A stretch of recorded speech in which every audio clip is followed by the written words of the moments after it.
Robson tuh pernah ditaruh nomor 9, gue pernah lihat. Oh, pernah.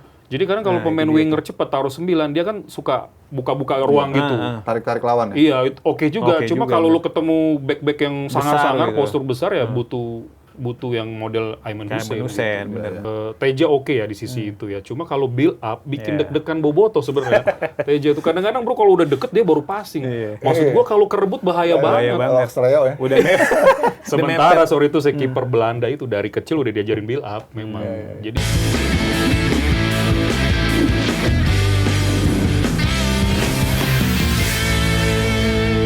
ini Mas Yuke, Mas Edwin, musim memang belum berakhir, tapi kabarnya manajemen Persib sudah melakukan pendekatan nih. Kabarnya Persib sudah sepakat untuk mendatangkan wingernya Sverrieng nih, namanya Patrick Robson. Nah, Patrick Robson ini pemain asal Brazil, musim ini tuh produktif banget. Dia sudah mencetak 21 gol dan 16 assist. Pemain ini main di winger kiri dan membantu Sverrieng juara Liga Kamboja dan lolos ke final AFC Champions League kan. Oke. Dan setelah mengalahkan Manila Tiger tuh di babak semifinal. Nah ini sebenarnya kalau melihat komposisi skuad Persib Bandung musim ini memang butuh nggak sih pemain tambahan di sektor winger kiri, karena kan kalau di Persib tuh sebenarnya ada beberapa pemain ya, kayak ada Beckham, ada Barros juga bisa main di kiri, Berguinho bahkan di awal musim main di kiri walaupun beberapa match sekarang main di kanan, ada Sadil juga. Nah, ini butuh nggak sih sosok Patrick Robson ini?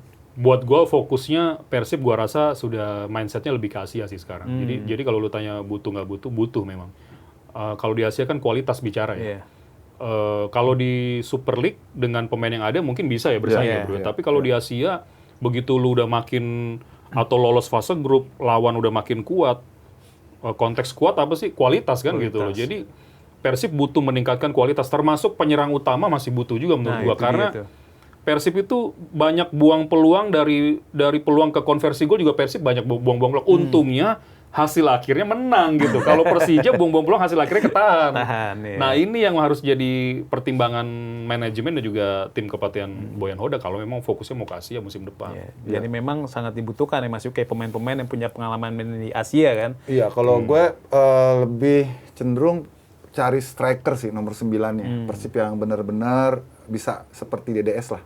Jadi vokal figur gitu loh. Ada pemain yang bisa menggaransi minimal 25 gol gitu yang, misal. Yang bola susah bisa jadi gol. Iya, ya Andre Jung memang bagus. Udah double digit juga ya golnya. Tapi kan ya itu menurut gue telat panas. Andre Jung, Ramon Tangki itu telat panas. Nah, kalau si William Barros justru belakangan malah sempat panas terus turun gitu. Jadi nggak ada yang konsisten. Nah, untuk bermain di level Asia itu kan memang tetap mereka perlu pemain yang predator gitu ya, yang ganas gitu, yang setengah peluang jadi gol gitu. Nah, itu yang sebelumnya sebenarnya sudah tercermin dari figur DDS. Tapi kan ya sudahlah, it's past gitu kan. Nah, ke depannya ini bagaimana fokusnya Persib menurut gue lebih baik cari yang nomor 9. Walaupun nanti sih ketika dalam permainan bisa aja di switch. Kan bisa aja 9 jadi nomor 9 bisa jadi juga nomor 7 dan jadi nomor 11 gitu ya. Cuman tetap sih kayak misalnya di Inggris ya, Haaland itu kalau nggak cedera atau nggak terhalang main, ini pasti dia nomor 9, main terus starter kan. Kayak Harry Kane juga, kalau dia nggak cedera atau dia nggak akumulasi, pasti main terus. Karena memang tetap masih perlu, kadang-kadang ya, di era sekarang walaupun sepak bola udah lebih dinamis, nggak harus nomor 9 itu jadi tujuan, tapi tetap kita perlu nomor 9, supaya opsi-opsi di depan tuh banyak gitu. Kalau di Persib ini kan walaupun 9-nya sering macet, tapi ini lini keduanya kan produktif, bahkan lini ketiganya, back-backnya, Barba itu terproduktif kan? Terproduktif gitu loh, iya. Dan nah mereka-mereka ini kadang-kadang jadi frontliner gitu loh. Ketika ini depannya macet, mereka justru yang ngeduluin gitu. Jadi akhirnya cair baru tuh, baru bikin gol ini. Itu yang sistem yang tadi Edwin katakan jalan di Persib. Cuma di Asia nggak bisa begini terus. Butuh pemain 9 yang ya tadi gue bilang bola susah bisa jadi gol. Ini rumornya Persib katanya mau datengin striker timnas Irak tuh, Ayman Hussein. Itu boleh juga. Itu gimana tuh Mas? Itu bagus ya. Kalau apa Persia tuh gue jamin lah ya. Kuat-kuat bro, strength-nya juga bagus gitu. Rizky Ridho di Piala Asia mental ditabrak dia kan. Iya, militansinya itu oke lah. Pokoknya kan si Putros lihat aja tuh. Nah, Irak tuh gila si tuh. Siapa yang gelandang Thailand tuh yang dibikin nama dia tunggang langgeng tuh pas uji coba tuh. Iya. Lupa gue. Itu kan kelihatan dia punya karakter ya. Fighter bagus. Memang kalau di Asia tuh memang harus nakal-nakal, strikernya harus nakal juga, jangan polos-polos juga. Andre Jung kan agak polos ya, emang tipikalnya kan finisher stylish gitu ya. Ramon Tangki ya badannya bagus, tapi kadang-kadang finishingnya juga macet gitu ya. Nah kita perlu memang striker yang kayak model gitu. Pokoknya kalau Persia gue jamin lah, Persia gitu. Oke, ya, ini bangsa Persia nih, bukan Asia lagi. Sedikit stepnya di atas. Di atas. Kalau ini gimana Mas? Ini kan ada Ole Romeni nih. Ole Romeni klubnya baru degradasi ya. Oxford United dari Liga 2 ke Liga 3 Inggris. Dan terbaru juga di bio Instagramnya sebelum dia nulis Oxford, dihapus nih. Oh, berarti udah selesai ya? Nah, itu kira-kira ya? gimana kira-kira? Karena juga di Oxford. Kalau klub lama dihapus, suka dikait-kaitkan. Itu dia kan. Dan ditambah lagi kan sebenarnya Ole sempat dikaitin sama Persib kemarin di bursa transfer musim dingin ya. Cuma Ole menolak karena memang mau berjuang di Oxford. Tapi sebenarnya di Oxford pun, Ole kayaknya kesulitan dapat menit tampil kan. Kalaupun main paling cuma 15 menit, bahkan nggak masuk DSP. Nah ini apakah dia waktunya pindah ke Super League atau mencoba pengalaman baru nih di Eropa? Kalau lu tanya apakah sudah waktunya pindah, menurut gua kalau dia masih bisa fight aja dulu. Tapi kalau Persib berhasil dapat, which is good juga buat Persib. Sebagai sebuah opsi ya. Nanti tinggal kita tunggu kepastiannya gimana. Karena secara style of play sih oke juga nomor 9 dia. Banget mainnya dia. Oke, kalau kita lihat timnas kemarin bagaimana dia cara buka ruang, bahkan sempat John Herman dia kasih instruksi untuk lebih ke bawah. Bisa juga. Ini kan menyangkut intelijensi ya, tactical understanding pemain kan penting juga gitu. Nanti tunggu aja. Tapi itu yang gue jawab. Kalau apakah sudah waktunya? Ya masih muda, belum. Fight aja dulu. Tapi kalau nggak dapat, yang berisiko nggak dapat jam main, sehingga impact-nya bisa nggak kepanggil ke timnas, terus Persib dapat, which is good juga, nggak masalah. Iya. Ya, oke juga sih, oleh sih kalau untuk buat opsi ya. Tapi kalau untuk dia sebagai striker petarung, ini bukan tipikalnya striker petarung gitu.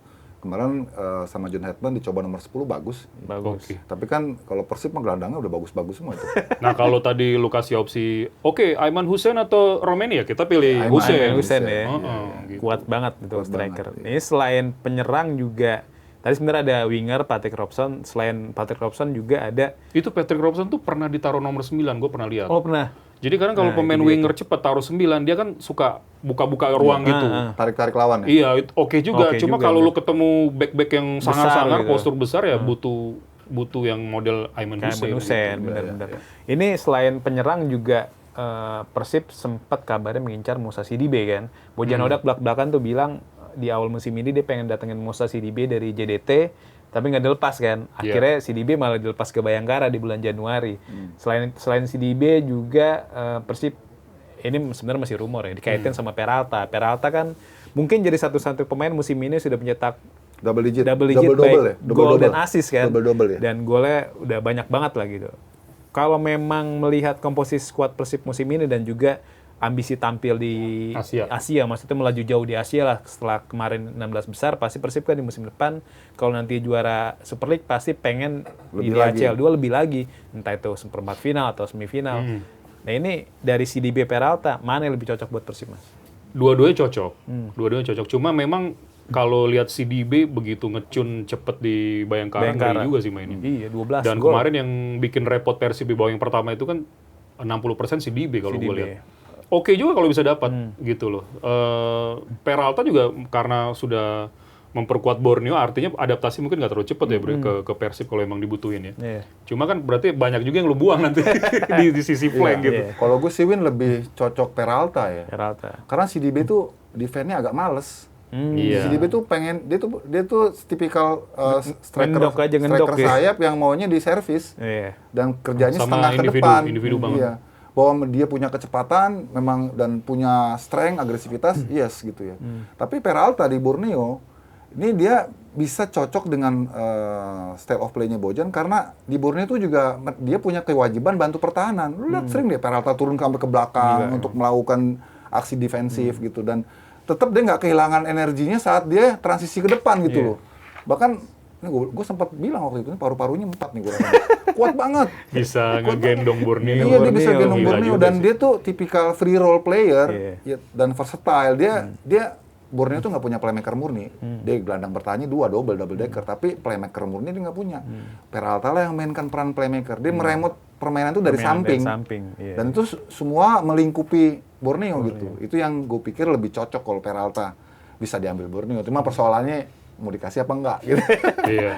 Nah ini selain itu kita geser ke penjaga gawang kan, Teja Paku Alam tuh baru saja mencatatkan clean sheet terbanyak ya, menyamai clean sheet-nya Yo Jae-hoon ya, di Super League atau di Liga Indonesia tahun 2013 dengan catatan 17 clean sheet ya.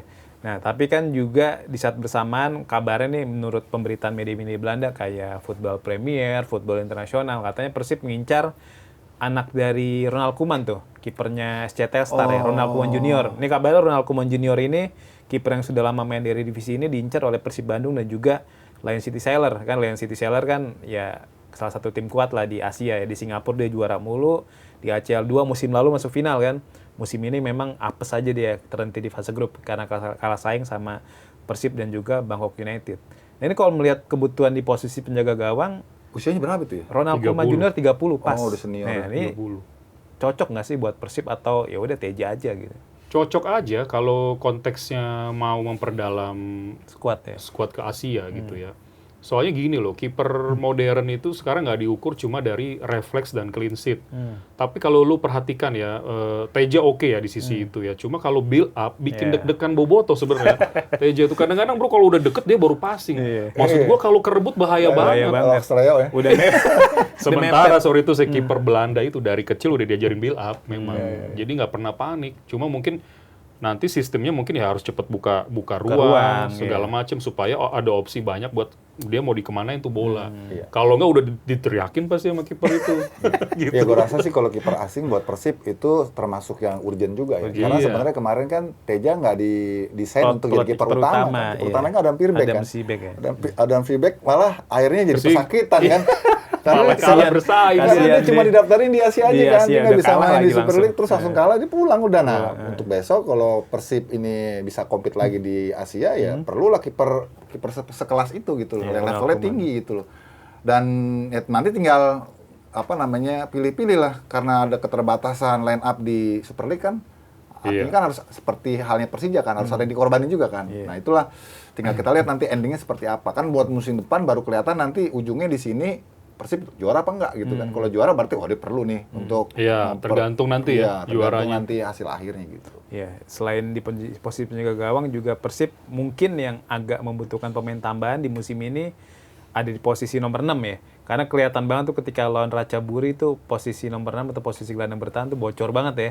Satu itu kan Eliano yang dimainin ternyata nggak sebagus. Ya karena memang Eliano kan dia pemain versatile player dan gelandang bertahan bukan posisi utamanya. Tapi di musim ini juga memang ya kayak Mark Locke tadi Mas Edwin juga udah bilang beberapa kali ya kedodoran, stamina, terus juga sering salah umpan, apalagi kalau umpan crossing tuh lagi lawan Arema salah mulu kan.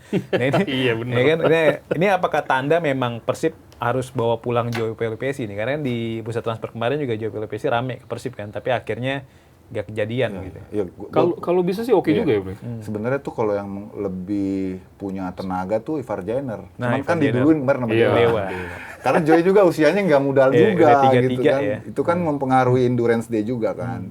Tapi bahwa Persib butuh nomor 6 klasik itu ya sebenarnya kan kenapa Borneo begitu kuat ya dalam defense-nya? Karena nomor 6-nya double dia. Pak Pahan sama Hirose. Sebetulnya dari sektor itu Persib tinggal cari pendampingnya ataupun pairing-nya Mark Locke misalnya. Kalau yang nomor 10-nya udah Tom Hai aja. Jadi yang dua ini nih kalau sekarang kan hybrid nih, kadang-kadang ada Malis ya, kadang-kadang lucu juga di situ. Jadi nggak ada yang spesialis nomor 6 ganda gitu kan. Padahal kalau untuk bermain di level yang lebih tinggi, dia perlu gelandang yang memang kuat untuk tempur di tengah. Dan itu nggak bisa sendirian, Maklok nggak bisa sendirian, bocor deh, makanya harus ada gelandang yang tipikalnya sama. Kalau formasinya misalnya jadi 4-2-3-1 kan bisa itu kan. Atau ya kalau 4-3-3 mungkin beda lagi dimensinya. Persib ini sekarang pakainya 4-3-3 ya? 4-3-3. Itu mungkin jadi akhirnya dia nggak punya dua gelandang, nggak pakai dua gelandang bertahan. Beda sama Borneo kan. Borneo kan pakai dua gelandang bertahan. Prakteknya bisa 4-1-2-3 iya, gitu. Betul. Nah itu yang gue pikir sih memang perlu. Apalagi kalau Persib model mainnya sama kayak musim ini ya, defense counter kan perlu gelandang yang kuat. Kuat, gitu. Yang